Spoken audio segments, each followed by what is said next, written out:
যাচ্ছে। ও পাথর গির রা হ্যায়।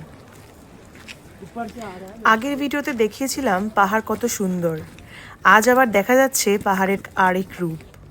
সুন্দরের সাথে সাথে পাহাড় কতটা যে ভয়াবহ হতে পারে তা বোধহয় চোখে না দেখলে আন্দাজ করা যায় না। যে গাড়িটা আমাদের ছাড়তে এসেছিল হার্ড আইসের জন্য, গাড়িটা এখন নিজে থেকেই পিছিয়ে যাচ্ছে। পাশের পাহাড় থেকে আবার বড় বড় পাথরের টুকরোও ছুটে আসছে আমাদের দিকে। অবশ্য তাতে কি, এটাই তো অ্যাডভেঞ্চার। এর জন্যই তো আমাদের মতো পাহাড় প্রেমীরা বারে বারে ফিরে আসে সেই একই জায়গায়, পাহাড়ে।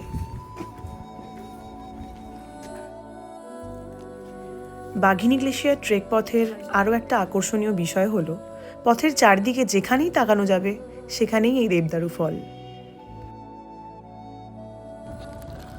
টেম্পারেচার তখন 4 ডিগ্রি হবে। আস্তে আস্তে হাত পা অবশ হতে শুরু করেছে ঠান্ডায়। ইস, যদি একটু আগুন পোহানো যেত।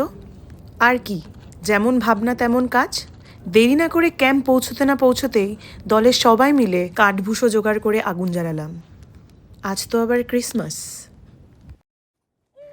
ছাঁচা ক্যাম্পে আসার সময় রাস্তায় হাঁটতে হাঁটতে একটা আখরোট পেয়েছিলাম।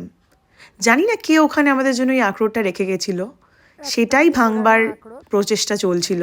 অবশেষে অনেক চেষ্টা করার পর এটাকে ভাঙা গেছিল। কুড়িয়ে কুড়িয়ে আমরা খেয়েছিলাম, গুঁড়ো গুঁড়ো হয়ে গেছিলো, সেটাই আমরা খেয়েছিলাম। আর সেটাতেই এত পরিতৃপ্তি, ওখানে যদি ওই গুঁড়োগুলো না খেতাম তাহলে বুঝতাম না। আর এইখানে হলো আমাদের কিচেন টেন্ট, আর ওই টেন্ট লাগছে।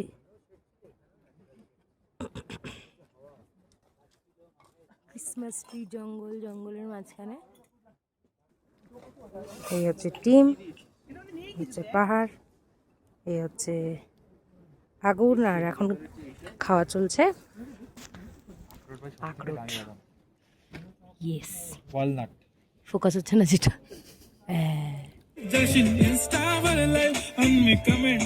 মাইনাসে টেম্পারেচার, সাথে ক্যাম্প ফায়ার, আসল ক্রিসমাস ট্রিয়ের তলায় আমাদের পছন্দের গানে নাচ, এভাবেই 2025-এর 25শে ডিসেম্বরটা কাটালাম আমরা। সাথে আরও অনেক কিছু ছিল। ছিল আমাদের প্রিয় মানুষগুলো, ছিল হাজার হাজার তারা, ছিল দূর পাহাড়ের কোণ থেকে আসা অজানা এক পাখির ডাক, আর কনকনে শীতের রাত।